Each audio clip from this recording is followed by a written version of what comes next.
I'm focused on his spirit cause it keeps me from his fire. The Holy Ghost was with me, so my fear I leave behind. My sins were all diminished when he took that breath and died. And if you think I'ma give up on my God, the devil is a lie.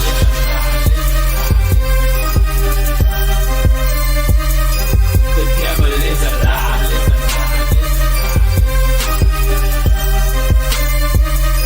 The devil is a lie. Hello, welcome to Black Tea News. I'm your host, Christina Barr. Today we're going to be talking about Hunter Biden going off on the Democrats about, his dad getting pushed out of the election and all kinds of stuff. He had some choice words, but, I think a lot of them are rich coming from him, and I maybe he wants to be a pundit or something in the future to make some more money. I don't know. We'll be talking about him. Also, Tulsi Gabbard released a memo about Obama and his administration, and alleging that they did some traitorous sort of things to undermine President Trump as he was incoming, which, by the way, I don't know, it doesn't seem like news to me, I guess. But I have some thoughts in what she's doing and kind of like prepping the base for some kind of investigation, which I'm going to be honest with you guys, I don't think is going to lead to any arrest or anything like that, but it could lead to some future drama between FBI and DOJ and other things like that. So we'll talk about that. Also, Stephen Colbert is being canned, and some people think that it's because of political reasons. And I think it's pretty obvious that his show is so toxic, but they say it's just for financial reasons, and the show's been losing a lot of money. So, and their demographic is like insane. I read something over the weekend that was just stunning as far as like their average viewer age. It was just incredible. So we'll talk about that and some other things as well. I hope you guys have been well, doing well. You can still hear that I'm a little sick. You can hear my nose a little bit, but I'm pretty much over the hump, and so like well enough to proceed, I say now, and hopefully within like 45 minutes I'm not like hacking or anything like that, but I feel mostly pretty good. So thank you for your patience and your well wishes. I hope you guys had a good weekend. I did have a good weekend myself, and I want to show you guys something. I was about to go live and I was like, oh my gosh, let me go right downstairs and get this thing. So I told you guys that I have been working on a children's book, and it's a picture book, and it's about a little dinosaur who wants to be bigger. And so I've been putting it together. I've been arranging the pages and doing formatting. I formatted it one way, and then it wasn't the right trim size, so I had to go back and re-edit everything again. And it wasn't quite the right stuff, so I had to go back and kind of fix it again and stuff. So I did finally get like a proof, and it's a draft. There's some things that I gotta fix with it, but yeah, it's like what Amazon sent me, so excited about it. So it says not for resale because they always put this ugly not for resale strip on the books, but yeah, let me show you guys some pages. Like that's opens up, and the little baby dinosaur. It's one of his little cutest pictures, and him and his mom. So my youngest sister Tina, she's the one who did these illustrations, and some of you guys follow her. It's his mom again, and then he starts to get bigger. So I love this one with the tree. So that one's really good. It's always been one of my favorite ones that she did. It's a tree where they kind of gather, and he's like, I want to be big. I want to be big like this tree. And just as his hopes and dreams just keep progressing. So eventually he kind of gets delusions of grandeur, where he's like, okay, well, I want to be big like my dad. And his dad, has a mustache, because of course he does. That was one thing I was adamant about. Like, his dad needs to have a mustache. and then he gets bigger than his dad. And then after he gets bigger than his dad, he looks up at the sun And then he's like, okay, well, I want to be big like the sun. And then it's like hyper realistic all of a sudden. And then then his mom is like, no, no, you've gone too far. And then she's like, you're supposed to be little, you're supposed to be small, and you know, you're my baby and I love you. And if you're too big, there's a great line about in my little arms are small enough to hold. Even if you're too big for hugs, then your heart will grow cold. So she drew him like frozen in space because he's gotten too cold. And then it just shows him like throughout him growing up, rest of his life, like him in graduating from high school or college or whatever. And then there's a wedding scene, and and then there's him and his mom at the end, and there's a line about, my love for you is bigger, it'll grow bigger, it's so big you can bet. But just remember, no matter how big you get, it's never time to leave your mommy quite yet. So that's how the book ends. And I wrote this book years ago because I was out with my and thank you for humoring me. I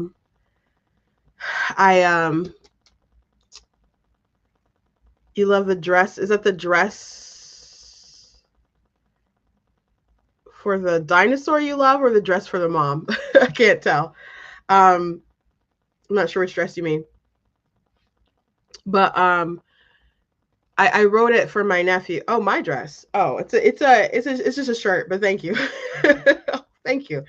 I wrote it inspired by my nephew when he was little. He might have been like 3 years old. We were out at Applebee's and he kept just going bigger and bigger and bigger and bigger. Like that was his words that he just loved. He kept repeating it, repeating it, repeating it, and his voice would keep getting higher. And then the idea just like came to me about the story. And I've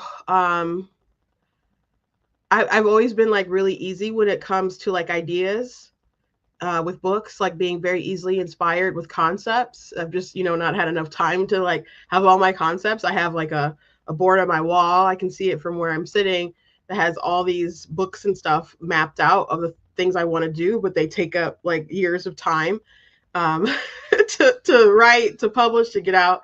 I'll be so excited when I can take bigger off of my not released section and just kind of put it to the side when it's officially done.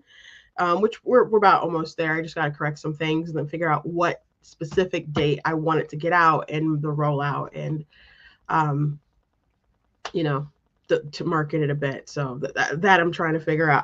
It's not going to be like a year-long thing. I want it out by the I don't know, maybe not even summer's end. It's about to be done pretty fast. But yeah, I made it inspired by him. I wrote it and then I started drawing like sketches of like how I thought he should look a bit. And then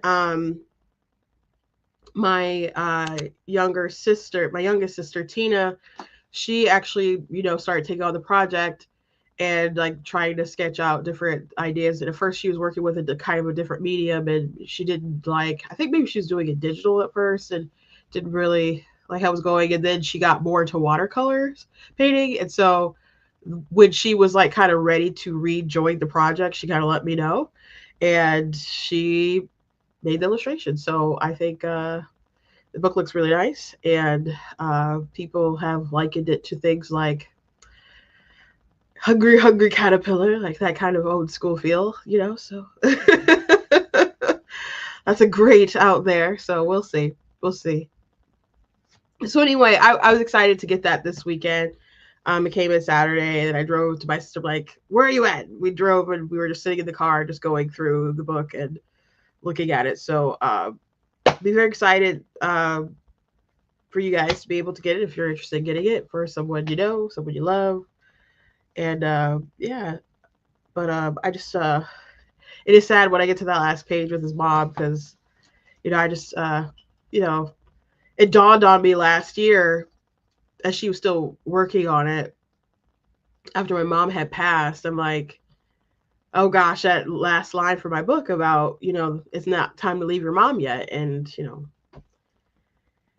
she didn't get to see the finished product, but you know, she did love and support us. So, you know, life has to continue moving on. So anyway, thank you guys for listening to my spiel. Before we get to the news, again, thank you for your patience and your care about me being like sick and summer cold and stuff. But we're over the hump. So let's talk about Colbert first. Colbert and the Democrats are, well, the Democrats are mad about Stephen Colbert being canceled because they suspect that Paramount and Skydance, their fusion together, or what they want to be fused together, their deal that they want, is why they've been making, Paramount, CBS has been making what they think is controversial moves. One of them being the settlement that Donald Trump had with like 60 Minutes and stuff, because Trump was upset at the cutting up of Kamala Harris's interview, and he's like, you guys cut up her answers, give her different answers and stuff, so she would look better, and this is election interference and so on. I'm like, no, that's not true. We didn't do that, and they wouldn't like. I assume they didn't want Discovery to go through, you know, and a lot of other things to be made public. And at the time when that story broke, or the settlement broke, we went through how 60 Minutes chopped up an interview with Ron DeSantis when it came to COVID and his rollout of the vaccine to, I think, Publix and stuff. And they tried to make it seem like he just made a special deal with a donor, with a supporter of his, you know, campaign, and was cutting deals with them to distribute the vaccine. So he had a lengthy response to totally dismantling what they were saying, talking about how they worked with, I think, Walgreens and other organizations and stuff. And he just laid out very thoroughly how he debunked them, and they chopped that out. They chopped it out. So they're not always honest in what they do. They try to say journalists don't take sides. They obviously do take sides. They obviously have biases. You can have biases and still like not take sides, you know. You just have to understand your bias but still try to work honestly, you know. Just because you like someone or you prefer someone doesn't mean they're not wrong, you know, that they can't make mistakes, that they might have a bad policy or whatever. So you could be biased and still act fairly, and especially report the news fairly.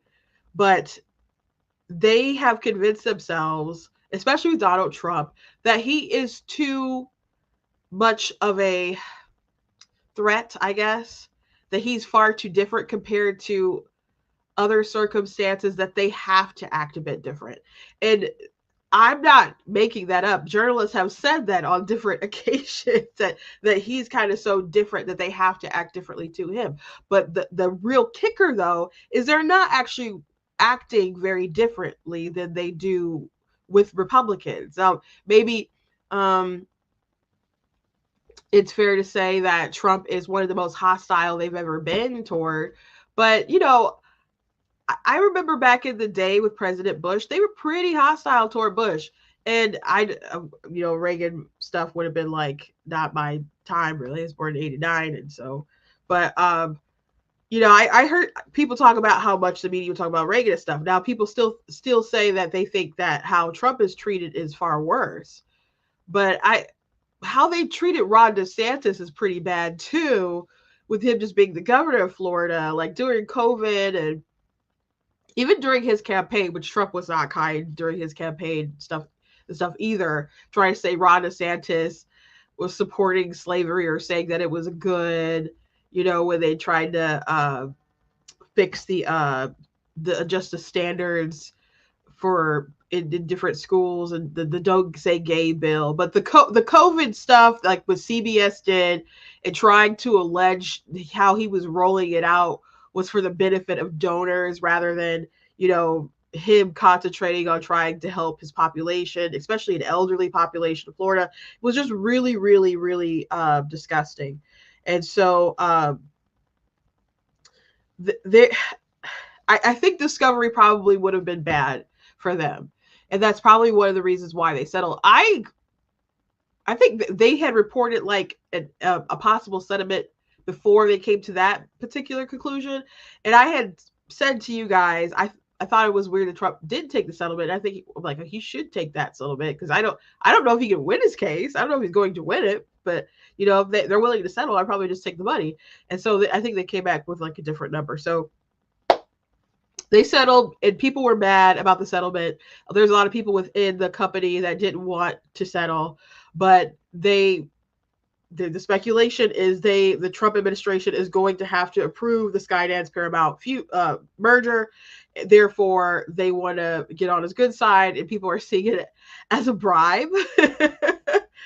And you know, but a lot of companies do settle because they don't want to go through, you know, a long litigation and spend all this money on lawyers and all this other kind of stuff. So in the long run, was it worth them paying all that? I mean, they are paying money, but is it worth them to like the presidential library, I think, but is it worth them taking up that time and again going through Discovery, putting their journalists and other people on a microscope and during this process? Probably not. Probably not. But I'm not going to tell you that it had nothing to do with the merger because I don't know, that just kind of seems like it makes sense to me. You know, but Trump at the end of the day can still do whatever he wants to do as far as, you know, his administration approving it or not approving it. So, you know, who knows on that end. But anyway, Colbert spoke out against CBS and Paramount when they decided to settle.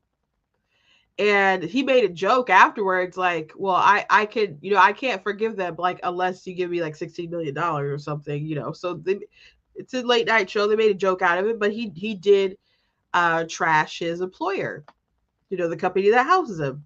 So not a great idea, but Elizabeth Warren and other Democrats and stuff are kind of pointing to that and saying, you know, the timing isn't good. They're saying beyond the timing isn't good. They're like alleging like that they're canning it for political reasons. And people are like, but Colbert speaks truth to power. You know, maybe people don't like, I mean, his audience must like that he's so political, but as far as broad appeal, if people watching stuff who just want to watch like people talk with celebrities and about their movies from time to time, maybe tell an interesting story, you know,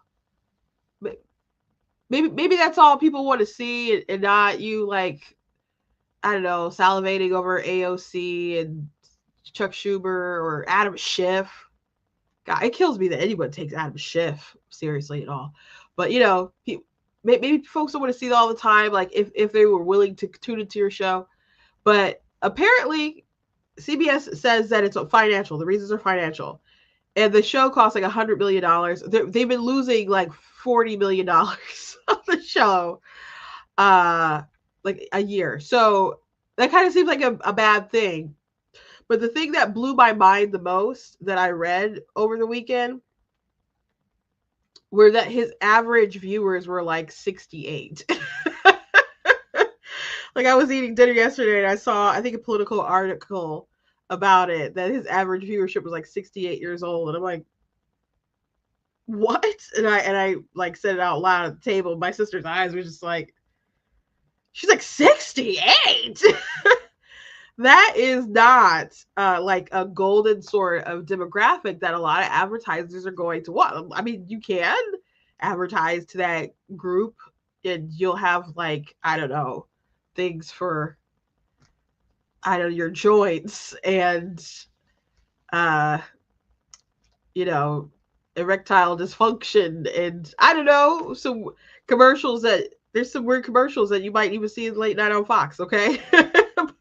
But 68, like that's not the demographic that they're trying to pull in, you know, with the buying power, the family purchases and all those kinds of different things. So it's true. A lot of people are watching TV. A lot of people are watching stuff online. People are scrolling through TikTok. People are watching podcasts nonstop. You know, like watching podcasts. I mean, like, people. I don't usually go to Spotify or whatever. I'll watch, folks on YouTube and whatever long form. You know, I don't watch. I don't have cable. I really just, I'll stream stuff. The only streaming service that I personally pay for right now is Crunchyroll, which is anime. And I did that because I was trying to watch Attack on Titan, because my mom watched that with my youngest sister, and um, my mom needed to catch up, and they were going to watch the end of it together. But my mom just had caught up, and then she passed away. So me and my sister Katrina were like, okay, we're gonna surprise her on Christmas Eve or whatever. We're gonna go over their house and we're gonna just binge watch Attack on Titan with her, like the last season or so. Because we thought she had to watch the entire last season. She just needed to watch like the bulk of the end episodes.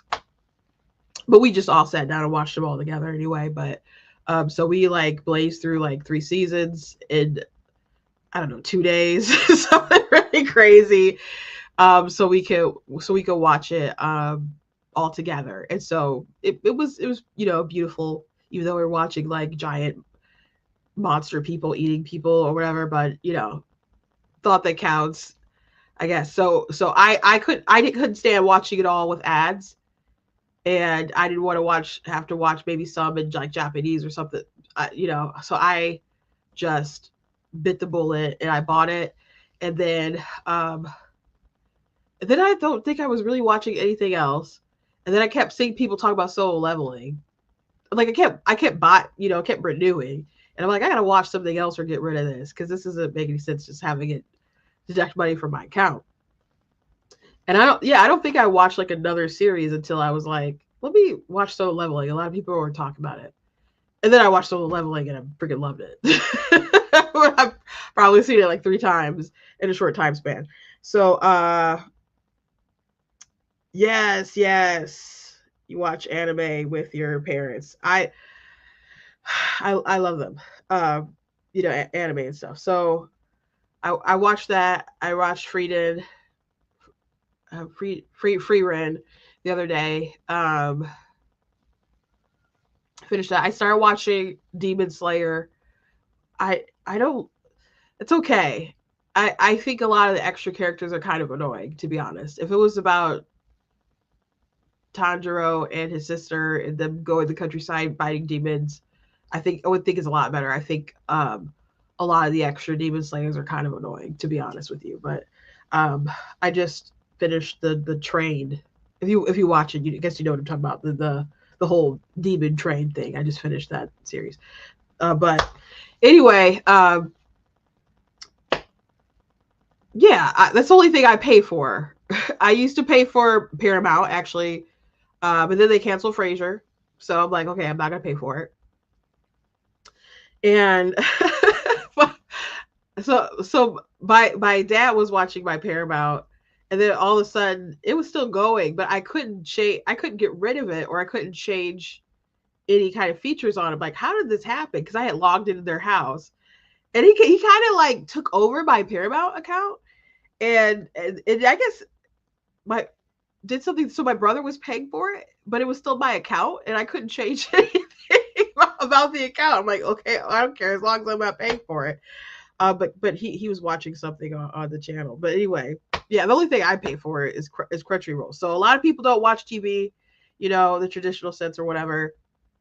So I know it's kind of a dying breed. I'm pretty sure Greg Gutfeld still gets more ratings than all these other late night folks, which is interesting because Greg is not funny. Not haha, laugh out loud funny. I probably laugh like maybe 2 times ever watching his show. I think the commentary that they have on his show can be interesting sometimes. I think when it comes to Fox News, I don't have Fox myself, but my dad has it on like all the time. But I used to have Fox. I used to DVR Tucker Carlson once upon a time if I would miss it, because I just loved it so much. But times change.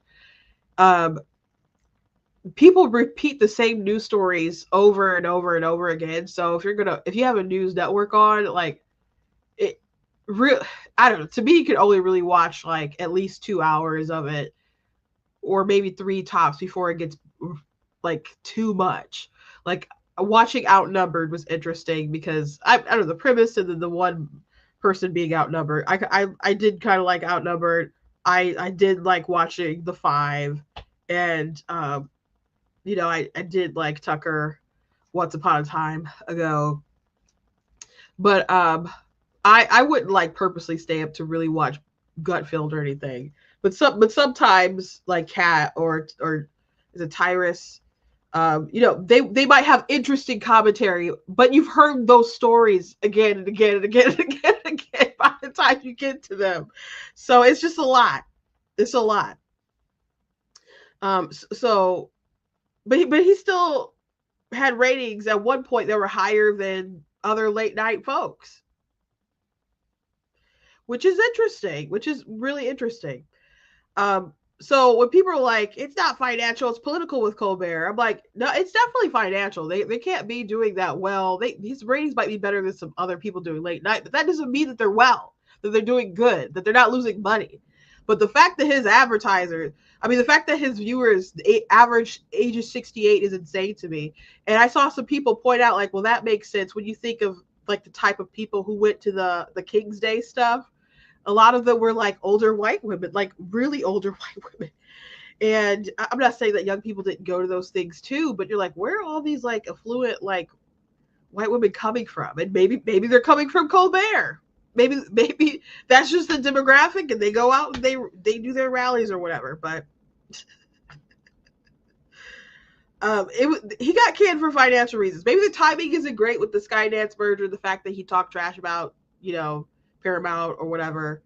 But to me it sounds like it's been a long time coming. And when you think back to a lot of the content they've had on the show, it's just kind of great. I mean, a lot of people are celebrating, but it's too bad that these people became so political, because I do think we sort of need like mutual ground where we can just go and enjoy things. So someone compiled this together. So we'll go ahead and show this. I would show like longer interviews or whatever, but they're for real would ding me for copyright stuff, and I'd rather just not today. So here's a little, a beautiful 4-part story compiled by Mays here. Donald Trump has been sworn in as president of the United States. I know. Listen, we're just as confused as you are. Joe Biden did it. I sat down and just started crying with relief. And Evie said, you never have to talk about him again. And then I cried with joy. After a bizarre and vicious campaign fueled by a desperate need not to go to jail, Donald Trump has won the 2024 election. Next year will be our last season. The network will be ending The Late Show in May. Aww. Donald Trump. But you know what's interesting about him in 2020 saying, oh yeah, Joe Biden did it, we never have to talk about Donald Trump again? If they actually kept that energy, and be like, oh yes, we defeated him, he's kind of gone, yay, he probably wouldn't be president today.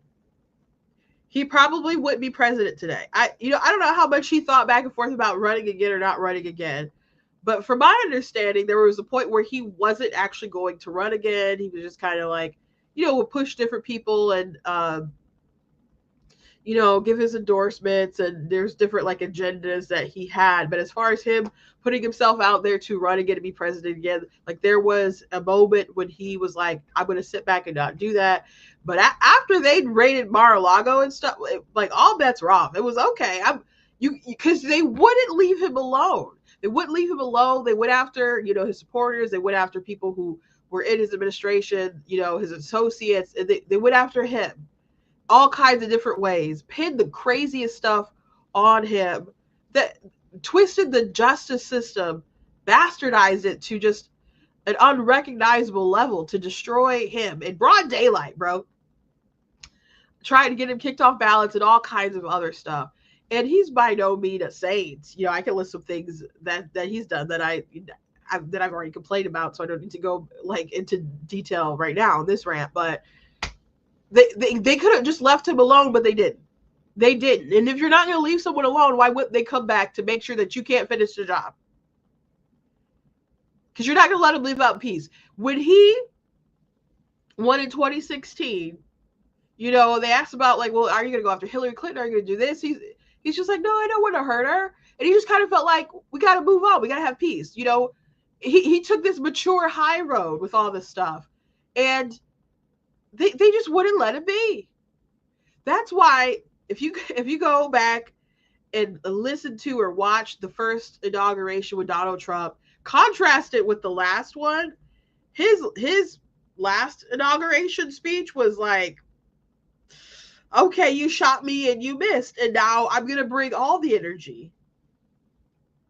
I'm going to bring all the energy. Like the media and folks were exaggerating, in my opinion. We were like, in 2017, we're like, oh, this speech was divisive and this speech was dark. I didn't think so. I thought it was a beautiful, wonderful speech that was very optimistic and talked about the dignity of all people and, you know, giving the power back to Americans instead of like elitist and all this kinds of different stuff. So if it's not, unless you're an elitist who wants to, like, you know, secretly destroy America, I don't know why you think it's divisive, but in this other speech, oh gosh, it was a total different energy, because he's been through something. Because he's been through something, okay?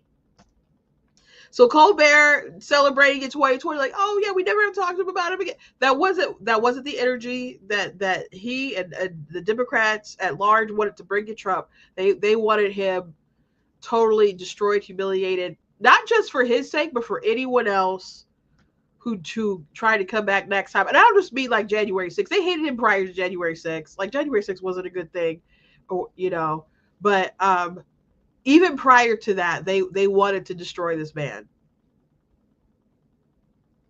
And it's just wild. So I don't know what Colbert's going to do, because some people were analyzing like, well, maybe he'll go to the way of the podcast. If his main podcast, like his television show, where he does get celebrities and other folks to come on to talk about stuff and promote stuff, if that average viewing is 68 years old, I don't know how well that transfers over into the podcast realm. I would sure rather watch Solo Leveling for a fourth time and go see what Colbert's talking about on YouTube. You know, it's just not going to work. He's not going to be the next Theo Vaughn or you know, whoever, you know, Joe Rogan. It's not gonna happen. It's not gonna happen. So I assume he's got a lot of money himself, where he could just kind of live off it and do his own thing. But so long. See you later. Anyway, I want to briefly talk about Tulsi Gabbard and her memo. So she came out, I think she came out with a video too, but she said to, oh, sorry, that's the wrong one. It's the MLK one. She came out with a memo about the Obama administration and how the narrative shifted after Trump was elected about the Russia collusion.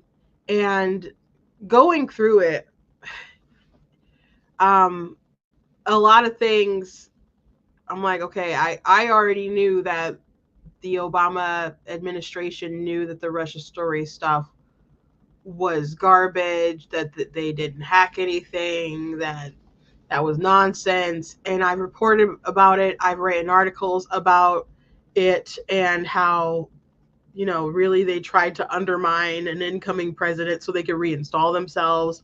That's something I've been saying. I'm glad other people are saying it, but I'm not the only one who said it. But like Obama and his people were briefed on like Hillary Clinton trying to like plant the Russian, narrative of Trump as Russia's, puppet or whatever.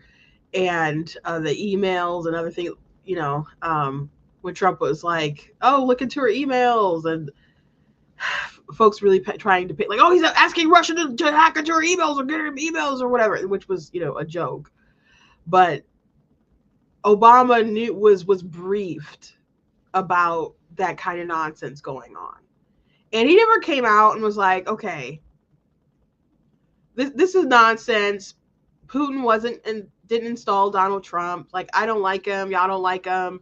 I hope the country does well, but like, I'm concerned, but guys, this is what America chose.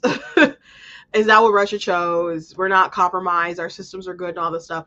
But repeatedly before the election, there was a bunch of reports that kept coming out, like intelligence-wise, that Russia wasn't hacking or they couldn't meaningfully do anything to our elections and so on. But afterwards, their narrative sort of shifted and stuff. So,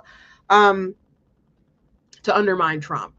And she was asked about it, like on the news and stuff, and like, well, what's going to go forward? Like, does this go to Pam Bondi and stuff? And so she's saying, now it's up to like the FBI and Kash Patel and, and what the DOJ or Pam Bondi are going to pursue then.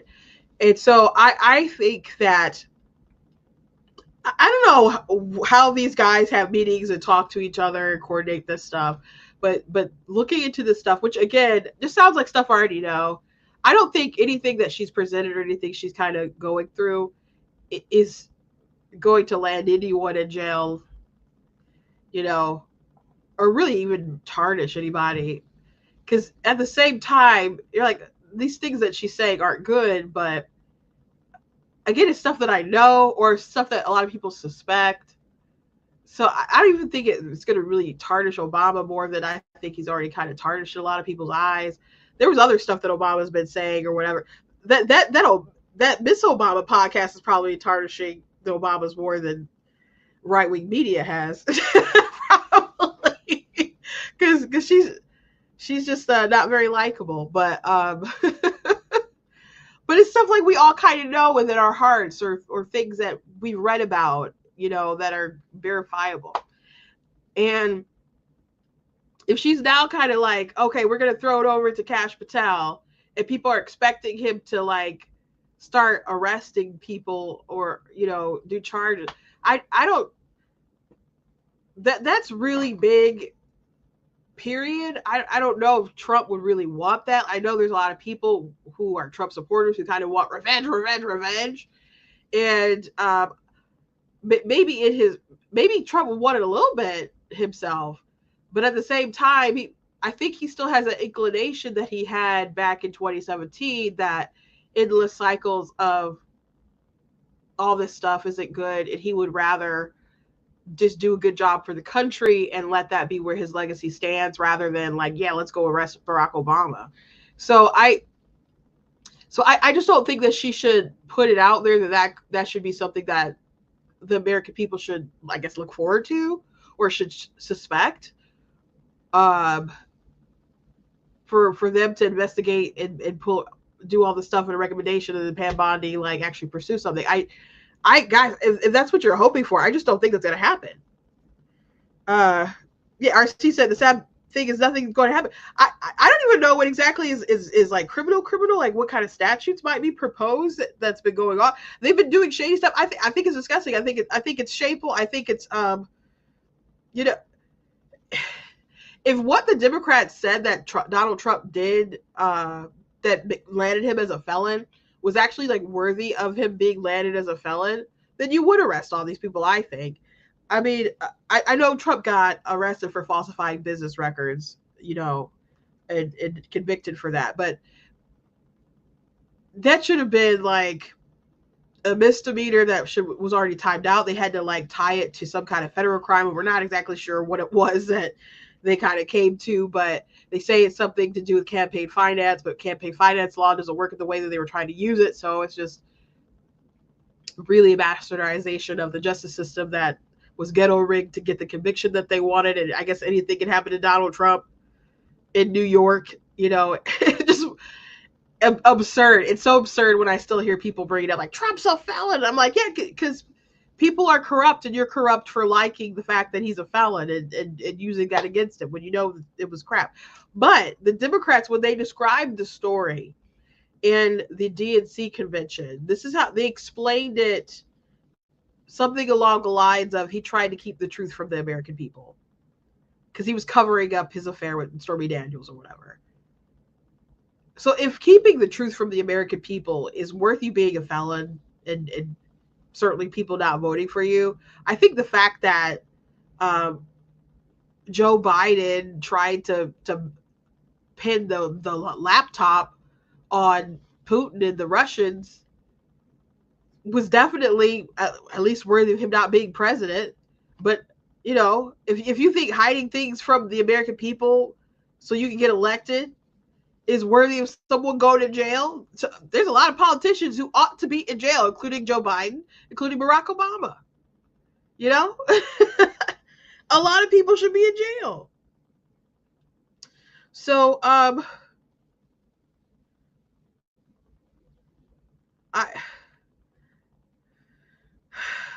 I just don't think it's going to rise to that sort of level, and I'm concerned about the sort of expectations that she's giving people, and what kind of coordination prior to these different announcements, these different interviews as well, because I don't know. Tulsi Gabbard did something else where she released a video about why do this? I think too many of Trump's folks are too chronically online, a little too much, and maybe think about their future or whatever. And I think a lot of people are. I'm not saying that she disloyal to Trump and his administration or anything like that, but I'm just saying I don't think that all these decisions that people make are always in the interest of serving the whole good of like what the Trump administration wants to accomplish, specifically Donald Trump, and there needs to be better coordination with this stuff. If she was announcing like, hey, we looked into all this stuff and this led to this, are working with the DOJ and the FBI and all this stuff, and they're coming to this conclusion. Like if it was about to like roll out and be like more of a short thing, instead of like, hey, we looked at some files and hey, it's now on the FBI to kind of look at this. It reminds me a little bit of Pam Bondi, the Epstein stuff a little bit, because she was like, oh, okay, yeah. They asked her about the files, the Epstein list or whatever. She's like, oh, I got the files on my desk, like that, and MLK and JFK and all that stuff. She apparently had looked through the stuff herself. I don't think she meant literally the list was on my desk. Or if it was, maybe she thought it was in her files because she had no idea it was actually in them. And so she gets sent files or whatever. And maybe there aren't any kind of bombshells. And she's like asked about it again. She's like, breaking news, we're going to release something tomorrow. Or whatever. So they get some influencers together. They give them binders. They're like, oh, part one, like the Epstein release stuff. And it's all just stuff that we know. It's just all stuff that's already publicly available, no bombshells or whatever. And it's just theatrical sort of nonsense that is so chronically online. And it didn't make them look good, obviously. It made her look foolish. And it made the Trump administration look foolish. Like, why would you do all that stuff? Why not just say we're still reviewing, it all, and we will report our findings, You don't have to be juicy just because you're on Fox News, just because you're talking to folks, and sometimes if you don't have an answer to stuff, we're looking further into that. We'll get back with you. You don't have to just, it seemed like by just a drop of the hat, be like, oh, you know what, breaking news. We're going to release something tomorrow. It's so chronically online. It's so like, I want to be liked instead of being competent, and it just proved that she wasn't. And it's funny because she has credentials to be like, yeah, she's going to be good at the job. Though I had concerns because of her pro red flag law stuff, but You know, I don't think people had concerns that she was gonna go out there and just do something so utterly incompetent with this Epstein stuff. And so now they're like, oh well, he didn't actually kill himself, which Trump did say that on the campaign trail when he was like being interviewed by Tucker. He said he didn't kill himself. He didn't think he killed himself. And there's no like black book or whatever log about this celebrity paid for this girl for this much time on X day. Like I don't know how detailed people thought like the list or whatever it was, but there's like no list or greater sort of conspiracy that people were like I guess thinking about, or at least what folks are reporting. And the all the tapes and stuff that people referring to allegedly was not him recording other people with the kids, but him like actually just having child pornography, hours upon hours of it. So if you believe all that anyway, but this rollout has been such nonsense.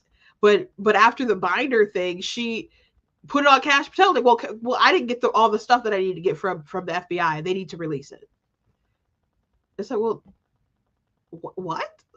Like, why did you guys not blast each other online or say stuff on the news? Like, you know each other. Like, pick up the phone. Like, coordinate some real stuff. And if you made a mistake, don't blame the Cash Patel and the FBI. Like, so, oh, I'm sorry. Am I? You said I'm muffled and freezing up. Am I muffled right now? Am I muffled? I see, I got like one bar.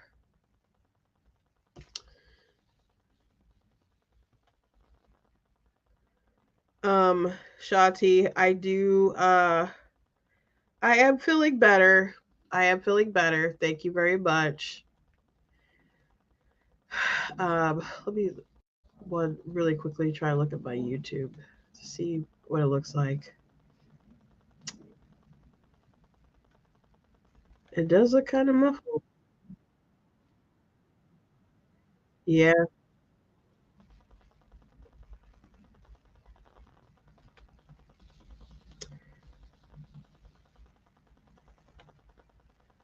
I'm not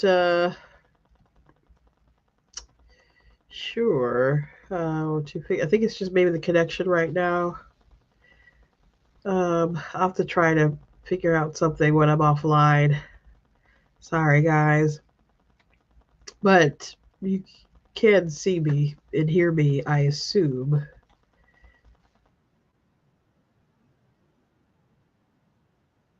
There's like a. Do you guys hear like a noise? Because I just looked at the YouTube for a second, but I don't know if that's just because I'm like talking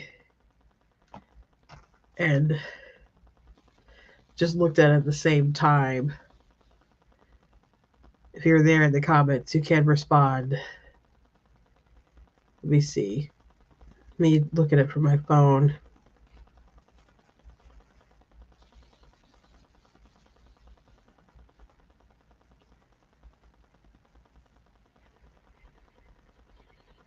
Yeah, there's. I'm not sure what that noise is. I'm not sure what. I hear a noise. I'm not sure what that is. Let me look at my settings really quick. I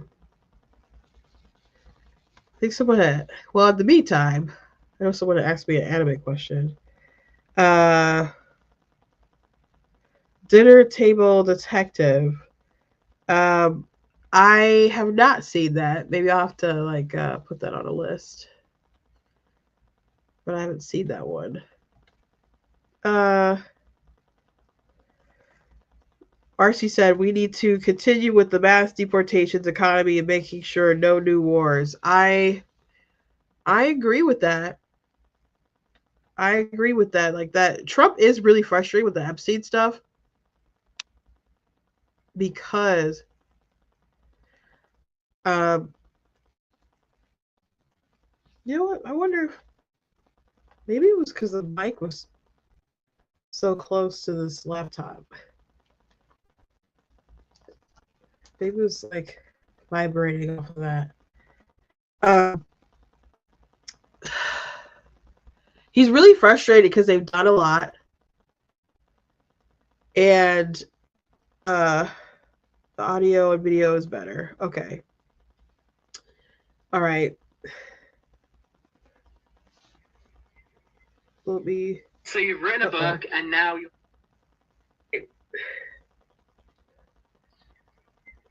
Let me. So you've written a book, and now you. No, I still hear the noise. I'm not sure what that is.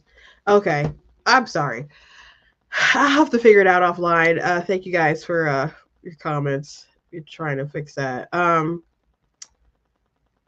He's frustrated because they've managed to do all these things, accomplish all these things, and yet people are obsessed with that. And it's a lot of people who are like the right wing influencers are really, really focused on it, talking about it. And his poll numbers and other stuff are still like going up, and stuff that he's doing is popular when like CNN and other folks poll him. But folks are really focused on this. So now the left is really pouncing on it, and they're reintroducing different stories, past stories about Donald Trump and Epstein. Actually, I saw that there's a woman who apparently is a new Donald Trump accuser now and claims a connection between Trump and Epstein. So now it's introducing this new kind of wave of bad press. And he's like, I just passed the big, beautiful bill. I just, they just got like prisoners out of like Venezuela, you know, making different deals to make Africa safer. And like, you know, the tariffs, they made a lot of deals or whatever. And, you know, we haven't seen the impact that, I guess, negative impacts that folks are quite suspecting yet, but people are still concerned. But we'll see. You know, that he's racking up a lot of wins. You know, people are still with him with the deportation stuff. There was a crazy story about a woman like faking being detained and kidnapped by ICE the other day that Mary Karen Bass promoted. We'll have to talk about that maybe tomorrow, but it's pretty wild. But folks are so focused on this Epstein stuff, and it is a huge distraction. So a lot when Trump is talking about it, and he's upset about it, you know, and he wants people to drop it. It's really not because I think he's trying to cover up for some kind of pedophile, but he's just like, the information that people have believed, a lot of it's just kind of not there, but people won't let go of it. So he's just he's frustrated, and it's making a lot of stuff look worse. But Pam Bondi and these other folks just really haven't handled it well. They're not serving the president. So anyway, I just don't want Tulsi Gabbard to add on to people getting all their hopes up that there's going to be this massive conspiracy that will result in this one thing, and not having enough stuff to pursue it or get the kind of justice that you think there ought to be. And then there's a breed of distrust between like, okay, well, Tulsi said this, but Kash Patel's not doing that. And you know, Pam Bondi's not doing this. And it must be because they're just, I don't know, covering things up, or maybe they're actually deep state, or I don't know where that might go. So I just want these people to work together competently to serve the goals of the American people. So I just want to voice my concern about all this stuff, because I do kind of have concerns about Tulsi Gabbard, and I have for a minute, I guess.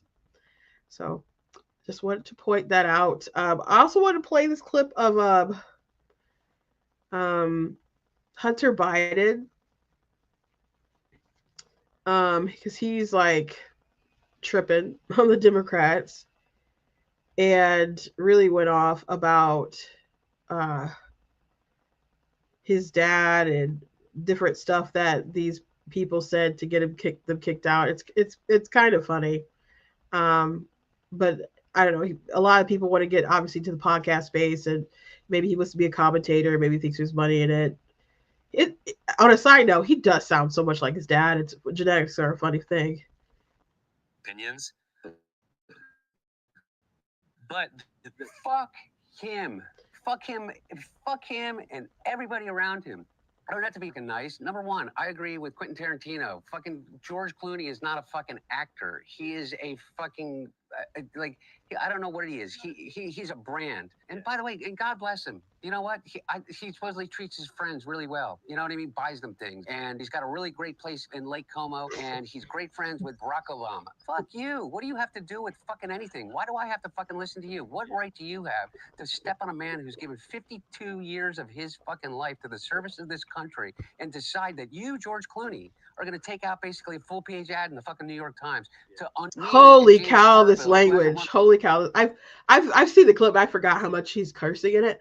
I don't like this trend of Democrats thinking they're so, I don't know, validated when they just drop F-bombs all day. Like, I really mean it. That I'm edgy, I'm cool, so I could I'm bleeping serious. I'm so bleeped, blah, blah, blah. I don't like it. I don't like it. There's more intelligent ways to convey how you feel. But I mean, maybe he curses like a sailor, and that's just kind of how, you know, how it is. I feel like if you actually curse that much, then it's probably going to come out more in your vernacular when you talk to folks. But, you know, I mean, just almost, it's so much in this clip for this short amount of time that we've gone through it. And I understand he's upset or maybe upset at other people, but I think it's performative though. I'm not saying he's not legitimately upset at these people because his gravy train is messed up, and it is his dad, to be fair. I'm sure he does care about his dad. It's just too much. It's just too much though, and I think he's performing, and I think a lot of Democrats when they you know are dropping different swear words, you know, when they're talking to constituents, or I don't know, maybe they'll be on the Senate for wherever. When they're, you know, want people to know that they're really, really serious, so they drop a swear word. It's so performative. It's so annoying, and it's just not edgy, you know. Maybe you think you're edgy, but it's just not cool, and I don't like it. I don't like it at all. Race in 40 fucking years. And David Axelrod, who had one success in his political life, and that was Barack Obama. And that was because of Barack Obama, not because of fucking David Axelrod. And David Plouffe, and all of these guys, and the Pod Save America guys, who were junior fucking speechwriters in, you know, on Barack Obama's Senate staff, who have been dining out on the relationship with him for years, making millions of dollars. The Anita Dunns of the world, who's made $40-50 million off the Democratic Party.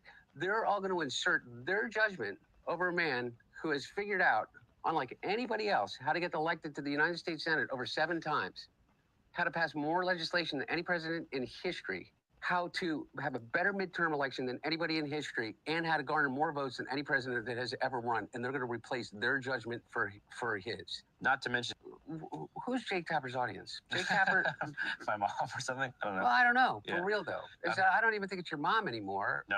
By the numbers, what influence does Jake Tapper have over anything? He has the smallest audience on cable news, and beyond that, I think that the book is right now on Amazon that he put out. I mean, his ratings just went to shit after he put the book out. You know, they did a 2-week infomercial for it. I mean, it was such a money grab, such a disservice to everybody that he serves with. That the jerk.